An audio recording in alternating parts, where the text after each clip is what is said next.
ఏ చిన్న కార్యక్రమం ఉన్న ముఖ్యమంత్రిగా నేను రావడం లేదా? ఇదే రవీంద్ర భారతిలో ఈ సంవత్సరం క్యాలెండర్ తీయండి, ఎన్ని కార్యక్రమాలలో నేను వచ్చి మిమ్మల్ని అందరినీ కలిసిన. ప్రతిరోజు ఎక్కడికి వెళ్ళిన అత్యంత సామాన్యులను కూడా కలిసి ఎవరు పిలిచినా రేవంత్ అన్న అంటే ఏంది అని వెనక్కి తిరిగిపోయి కలిసి మాట్లాడి వాళ్ళ సమస్యలు తెలుసుకొని పరిష్కరించే ప్రయత్నం చేస్తున్నా కదా. తీయండి. 94 నుంచి 2004 వరకు 10 సంవత్సరాలు తెలుగుదేశం అధికారంలో ఉంది. 2004 నుంచి 2014 వరకు కాంగ్రెస్ పార్టీ రాజశేఖర రెడ్డి గారు అధికారంలో ఉన్నారు. 2004 నుంచి దాదాపుగా 2024 వరకు 10 సంవత్సరాలు చంద్రశేఖరరావు అధికారంలో ఉన్నాడు. 2024 నుంచి మేము అధికారంలోకి వచ్చిన ఈరోజు చెప్తున్న మిత్రుల ద్వారా ఫామ్ హౌస్లో ఉన్న పెద్ద ఆయన చెప్తున్న 10 సంవత్సరాలు మేమే పరిపాలన చేస్తాం. 10 సంవత్సరాలు నువ్వు ఫామ్ హౌస్లో ఉంటావు, ఆ తర్వాత శాశ్వతంగా అక్కడనే నీ చరిత్ర సమాధి అయిపోతుంది అని చెప్పి నేను స్పష్టంగా చెప్పదలుచుకున్నా. ప్రజలు విఘ్నులు, ప్రజలకు పరిపాలన తెలుసు. ప్రజలు ఎవరు ఏం చేస్తున్నారో, ఎవరు ఏం మాట్లాడుతున్నారో, ఎవరి ఆలోచన ఎట్లుందో ప్రజలు తెలియనంత అమాయకులా. కొట్లాడి తెచ్చుకున్న తెలంగాణ కోతుల గుంపు కప్పజెప్పినట్టయింది మొదటి 10 సంవత్సరాలు. తాను జడ్డ కోతి వనమల్ల జడిచాయని నీ కుటుంబం మొత్తం కలిసి ఈ తెలంగాణ మీద పడి దోసుక తిన్న మాట వాస్తవం కాదా?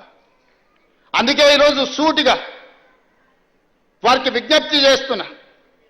కాళేశ్వరం మీద చర్చ చేద్దామా? ఉచిత బస్సు ఆడబిడ్డలకు ఇచ్చిన దాని మీద చర్చ చేద్దామా?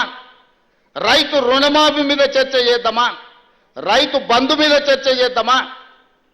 తెలంగాణ ఉద్యమంలో చురుకైన పాత్ర పోషించిన విద్యార్థులు, ఉద్యమకారులు, నిరుద్యోగ యువకుల గురించి మేము ఇచ్చిన 60,000 ఉద్యోగాల మీద శాసనసభలో చర్చ చేద్దామా?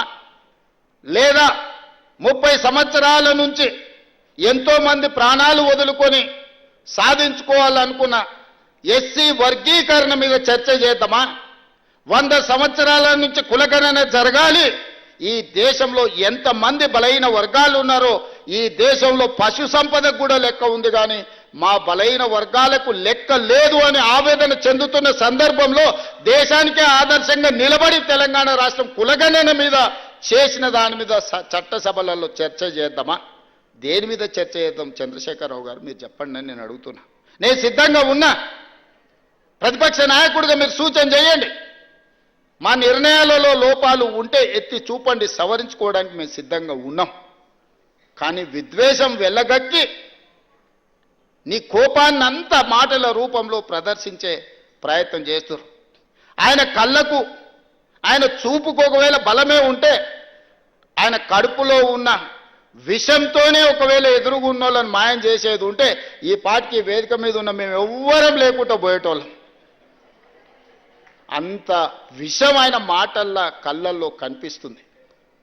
ఎందుకే 40 ఏళ్ళు తెలంగాణ ప్రజలు నేను గుండెల్లో పెట్టి చూసుకున్నందుక? కాంగ్రెస్ విలన్ అంటాడు. నాకు నిజంగా ఆశ్చర్యం కలిగింది.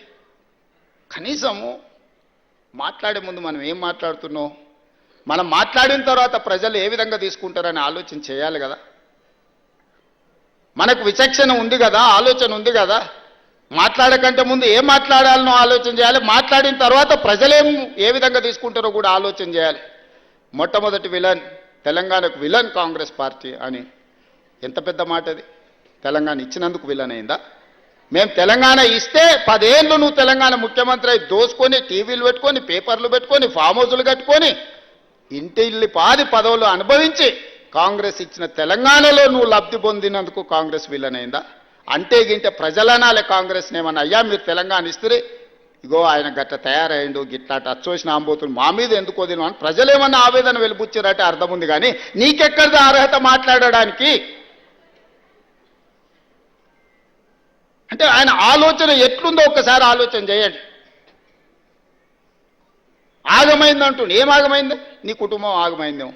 ఇంకో 10 ఏళ్ళు దోసుకుందాం అన్నది మా అర్థాంతరంగా ఆగిపోతే ఆగమైతుంది ఖచ్చితంగా. ప్రణాళికలు వేసుకొని ఉండొచ్చు కదా.